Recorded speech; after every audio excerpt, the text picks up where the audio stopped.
بھاگ رہی لڑکی، صاحب منہ کالا ہو گیا ہے، کیوں بھاگی؟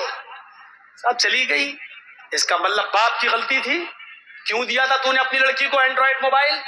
کیوں چلاتی تھی واٹس ایپ؟ کیوں چلاتی تھی میسنجر؟ کیوں چلاتی تھی فیس بک؟ موبائل تو نے لا کر دیا ہے نا، یا چوری چھپے لڑکی موبائل چلا رہی ہو، گھر میں لڑکی کی اماں تک کو پتہ نہ ہو، سب ملی ہوئی ہوتی ہیں، اماں بھی بٹیا سے ملی ہوتی ہے۔ اس موقع پر وہ سیریل یاد آتا ہے، بیٹی بھی کبھی ماں بھی کبھی بیٹی تھی، ہم ساس بھی کبھی بہو نہیں کہیں گے۔ آج بیٹی جو کر رہی ہے، ماں جانتی ہے کہ بیٹی کیا کر رہی ہے، کیوں ماں بھی کبھی کسی کی بیٹی تھی۔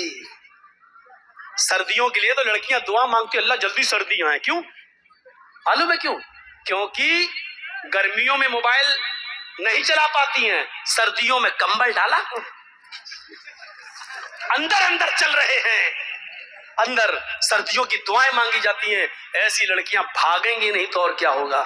ابھی تم سوچ رہے ہو کہ مولانا کیا کریں؟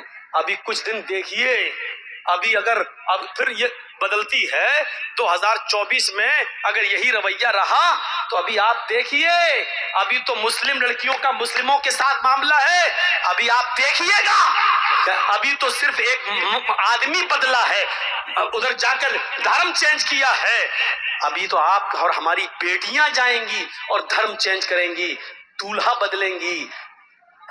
کورٹوں میں اپلیکیشنیں پڑی ہوئی ہیں کہ میں فلاں لڑکے سے شادی کرنا چاہتی ہوں، مجھے ڈر ہے کہ میرا باپ روڑا اٹکائے گا۔ 3 لاکھ مسلم لڑکیوں کی اپلیکیشنیں آج کورٹ کے اندر پینڈنگ میں ہیں کہ میرے لیے شادی کا سرکاری بندوبست کیا جائے۔ 3 لاکھ مسلم لڑکیاں غیر مسلموں کے ساتھ نکاح کرنے کے لیے تیار ہیں۔ سننا پڑے گا تمہیں یہ سب کچھ، تمہیں کیا تمہارے باپ کو بھی سننا پڑے گا۔ دے دو موبائل ہاتھ میں۔ کالج اور یونیورسٹیوں کا معاملہ یہ ہے کہ مسلم لڑکیوں کے لیے اسکیمیں نکالی جائیں گی۔ اتنی لڑکیاں مسلمان، اور کیا کہا جائے گا؟ مسلم لڑکیاں پڑھنے میں بہت پیچھے ہیں، لہٰذا مسلم لڑکیوں کے لیے فلاں کالج میں اتنی سیٹیں خالی ہیں، فلاں ڈپارٹمنٹ میں اتنی سیٹیں خالی ہیں، لڑکوں کو نوکری نہیں دی جائے گی، لڑکوں کو MBBS میں جگہ نہیں ملے گی، لڑکوں کے لیے ویکینسی نہیں نکلے گی، لڑکیوں کے لیے نکلے گی، اور وہاں پلاننگ ہے، پلاننگ۔ تو میرے بھائیوں، میں کہہ یہی رہا تھا کہ ہمیں اور آپ کو ایک احساس پیدا ہونا چاہیے۔ 4 لاکھ مدرسے، یہاں سے میری بات کٹ ہوئی تھی، پرسنٹ کتنا؟ 2%۔ علماء 50 لاکھ، مسلمان 30 کروڑ، حیثیت کیا؟ پرسنٹیج کتنے نمازی 2، 98% کیا کر رہے ہیں؟ سوچئے 98% کیا کر رہے ہیں؟ غصہ زندوں کو آتا ہے، مردوں کو نہیں۔ آپ کو غصہ آنا چاہیے، میں نہیں کہتا ہوں غصہ نہیں آئے، مجھے غصہ آ رہا ہے نا، غصے کو پالو، غصے کو پروان چڑھاؤ۔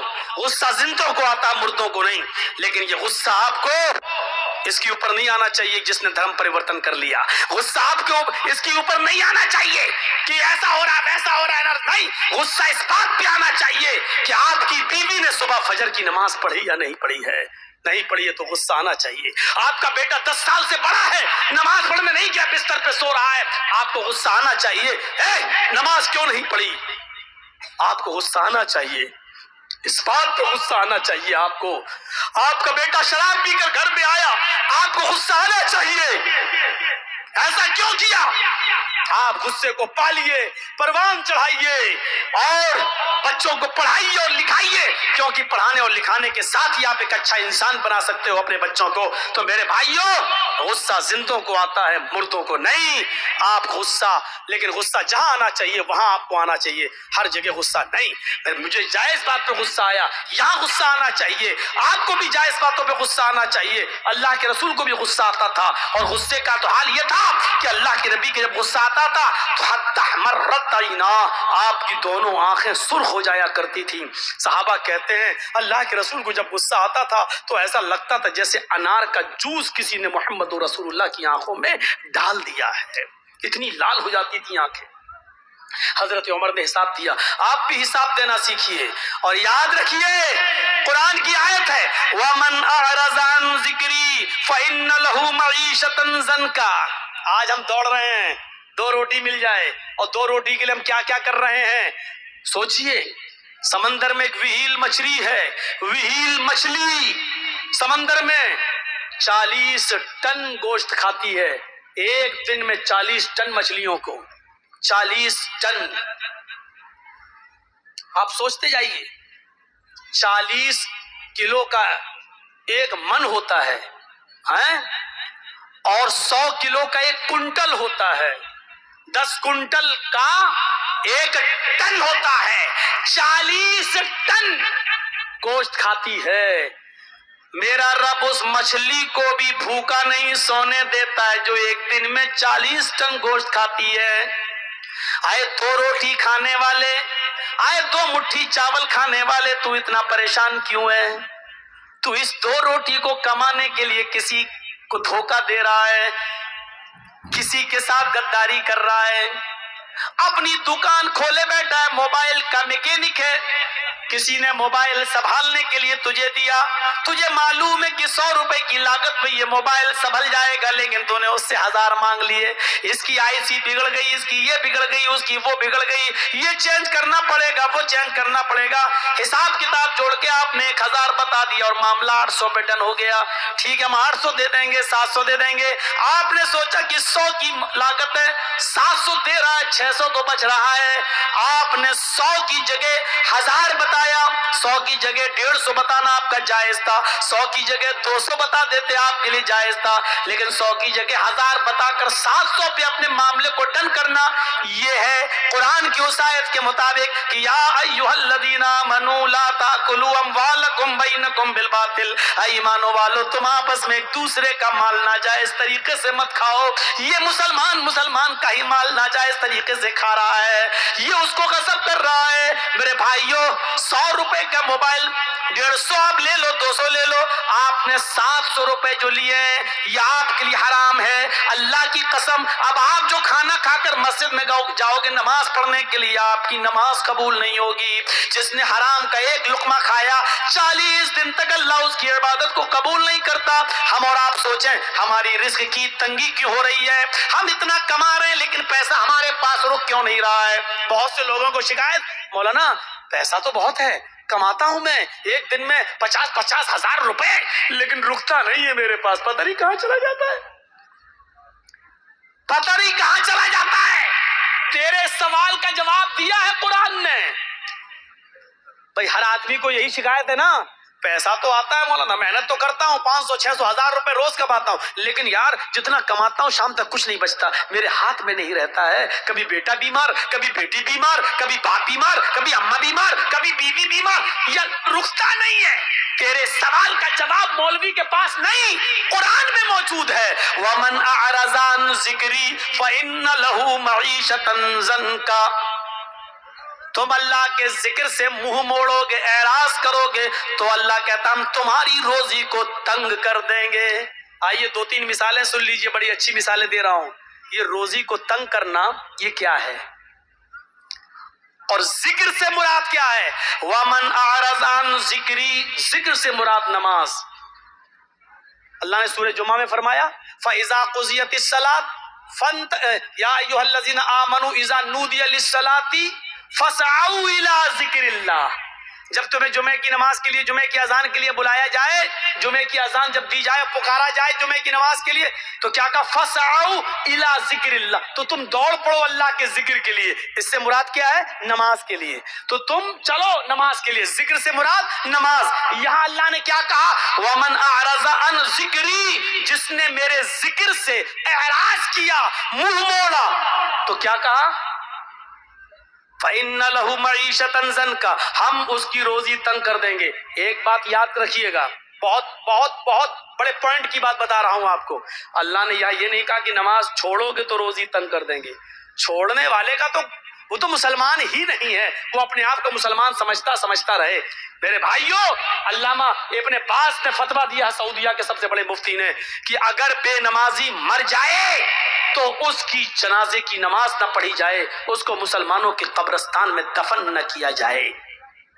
ایک عورت نے عبداللہ ابن باز سعودیہ کے مفتی سے سوال کیا کہ میرا شوہر بے نمازی ہے، اس کو میں 2 سال سے سمجھا رہی ہوں لیکن وہ پھر بھی نماز نہیں پڑھتا ہے، تو کیا میرا اپنے شوہر کے ساتھ رہنا ضروری ہے؟ فرمایا بالکل نہیں، 1 سیکنڈ میں تم اپنے شوہر سے الگ ہو جاؤ۔ اس نے پھر پوچھا کہ میرا شوہر مجھے طلاق نہیں دے رہا ہے، میں کیا کروں؟ عبداللہ ابن باز نے فتویٰ دیا طلاق کی ضرورت ہی نہیں ہے، کیونکہ تیرا شوہر 2 سال سے نماز نہیں پڑھ رہا ہے، جب وہ مومن ہی نہیں ہے تو مومن ہے۔ مومن عورت کسی کافر کے ساتھ رہ نہیں سکتی ہے، وہ طلاق نہیں دے رہا ہے، مت دینے دے، یہ نکاح اپنے آپ آٹومیٹک فسق ہو جاتا ہے۔ لہٰذا تو ایک عدت حیض کا گزار، ایک پیریڈ گزار، یعنی 1 مہینہ تجھے آئے گا، بس 1 پیریڈ گزارنے کے بعد تو اپنا دوسرا نکاح کر لے کسی مومن سے، طلاق کی ضرورت ہی نہیں ہے کیونکہ وہ تیرا شوہر ہی نہیں ہے۔ میرے پیارے ساتھیوں، غور کرو اللہ نے یہاں کیا کہا ہے، نقطہ یاد رکھیے گا، نقطہ حد کر دیا آپ لوگوں نے۔ چلیے کریے جو کچھ کہنا ہے۔ تو بچہ ہرا گیا، میرا مہمان ہے بچہ، چلیے کہیے جو کچھ کہنا، وہ مائک رکھا وہ بولیے نا۔ بچہ ہرا گیا، پیدا کرنا جانتے ہیں، بس تربیت ہے ہی نہیں۔ گھر میں گھسو 5 بچے، کسی کے 6 بچے، ہر جلسے میں بچہ ہراتا ہے، একটা বাচ্চা ہر جلسے میں۔ একটা বাচ্চা হারিয়ে গেছে, মেয়েটার নাম হলো শহর বানু, ওর বাড়ি হলো বাড্ডা, ও আমার বাড়িতে, ওর মেহমানের বাড়িতে ও কুটুম আসছে, যদি আপনারা কেউ পেয়ে থাকেন আমার ঠিকানায় বাচ্চাটাকে দিয়ে যাবেন। বাচ্চাটার নাম হচ্ছে শহর বানু। আসসালামু আলাইকুম। اس کی ماں کو سلام کرنا چاہیے۔ یعنی کتنی ویست ہے چوڑی اور ساڑی دکھانے میں کہ بچے کی فکر ہی نہیں ہے۔ مسلمانوں کے پاس رہ کے کیا، پیدا کرو، چھوڑ دو آوارہ ساڑ کی طرح، گائے کی طرح، بس پیدا کر رہے ہو تو کم سے کم تربیت بھی ہونی چاہیے یار۔ ہر جلسے میں سنتا ہوں ایک بچہ کھو گیا، کبھی تو بچی روتی ہوئی آتی ہے، کبھی تو لگتا ہے اس کا باپ نہیں ملے گا، ہم ہی کو لے کے جانا پڑے گا، عجیب سا لگتا ہے۔ تو نماز چھوڑنا تو الگ چیز ہے، اس کے بارے میں ہم نہیں کہہ رہے ہیں۔ وَمَنْ أَعْرَضَ عَنْ ذِكْرِي، جس نے میرے ذکر سے اعراض کیا۔ یہ اعراض کیا ہوتا ہے سنیے، دل چاہتا ہے کہ آج تمہیں بتاؤں، سنو اعراض کیا ہوتا ہے۔ جس نے میرے ذکر سے یعنی میری نماز سے اعراض کیا، فَإِنَّ لَهُ مَعِيشَةً ضَنْكَا، ہم اس کی روزی تنگ کر دیں گے۔ وَنَحْشُرُهُ يَوْمَ الْقِيَامَةِ أَعْمَىٰ، اور قیامت کے دن اس کو اندھا اٹھائیں گے۔ اس کی آنکھیں نہیں ہوں گی، آنکھیں ہوں گی لیکن دیکھ نہیں سکتا، اندھا اٹھے گا۔ کون؟ نماز چھوڑنے والا نہیں، نماز سے اعراض کرنے والا۔ اعراض کرنا کیا ہوا؟ ایک مثال تو یہی مل گئی۔ یہ اعراض کرنا ہے جیسے ایک عورت کا بچہ کھو گیا اور اماں کو فکر ہی نہیں بچے کی، وہ اپنی چوڑی میں لگی ہوئی ہے، وہ اپنی چپل دکھا رہی ہے، کتنے کی؟ یہ تیری بندی کتنے کی، یہ ساڑی کتنے کی؟ اس کو کہا جاتا ہے کہ اس نے اپنے بچے سے اعراض کیا ہے۔ یہ ہے یعنی بچے کو پھینکا نہیں ہے، ہٹایا نہیں ہے، چھوڑا نہیں ہے، لیکن بچے کی فکر نہیں ہے۔ یہ کیا ہوا؟ اعراض کرنا۔ مثلا ایک بچہ دودھ پیتا بچہ بستر پہ رو رہا ہے، ماں کو معلوم ہے کہ یہ بھوکا ہے، لیکن اٹھا کر اپنے بچے کو اپنی پستان سے لگا کے دودھ نہیں پلا رہی ہے بلکہ وہ ٹی وی دیکھ رہی ہے، وہ رو رہا ہے، یہ سیریل نکل جائے گا تو رو رہی ہے۔ اس کو کہتے ہیں کہ اس نے اپنے بچے سے اعراض کیا ہے۔ دیکھو بچے کو چھوڑ نہیں رہی ہے، پھینک نہیں رہی ہے۔ اسی طریقے سے نماز سے اعراض کرنا کیا ہے؟ نماز کو آدمی انکار نہیں کر رہا ہے کہ نماز نہیں پڑھنا چاہیے، پڑھتا ہے، لیکن اذان ہو رہی ہے مسجد کی طرف نہیں آ رہا ہے، اذان ہو رہی ہے کیرم بورڈ کھیل رہا ہے، اذان ہو رہی ہے میچ دیکھ رہا ہے، اذان ہو رہی ہے ٹی وی میں مصروف ہے۔ ایک آدمی کے گھر میں آگ لگ گئی ہے، اس کا گھر جل رہا ہے، لیکن وہ کرکٹ کھیل رہا ہے، اب گھر جل جائے، جبکہ اس کو فکر ہونی چاہیے دوسرے گھر کی، انتظام کرنے کی، آگ بجھانے کی، لیکن وہ نہ آگ بجھا رہا ہے نہ آ رہا ہے بلکہ میچ کھیلنے میں مصروف ہے یا کسی اور کام میں مصروف ہے، تو اس کو کیا کہیں گے؟ اس نے اپنے گھر سے اعراض کیا ہے۔ مان لیجیے جرجی صاحب کی بیوی ایڈمٹ ہو جائے، ڈلیوری ہو رہی ہو، ڈاکٹر کہے ماں یا بچے میں سے کسی ایک کو بچایا جا سکتا ہو، جرجی صاحب ہارٹ ہول میں اسپیچ دے رہے ہیں، ٹھیک ہے ڈاکٹر صاحب جو ہوگا ہوگا، وہ تو تقدیر میں مرنا ہوگا مرے گی، زندہ ہوگا، اور ہم جلسہ کرنے میں لگے ہیں، دوسروں کو لگا دیا۔ یہ ہوا بیوی سے اعراض کرنا۔ ارے جلسے بعد میں ہو جائیں گے، پہلے تم انسانیت نبھاؤ وہاں جا کر۔ تو اعراض سمجھ گئے نا؟ بچے کو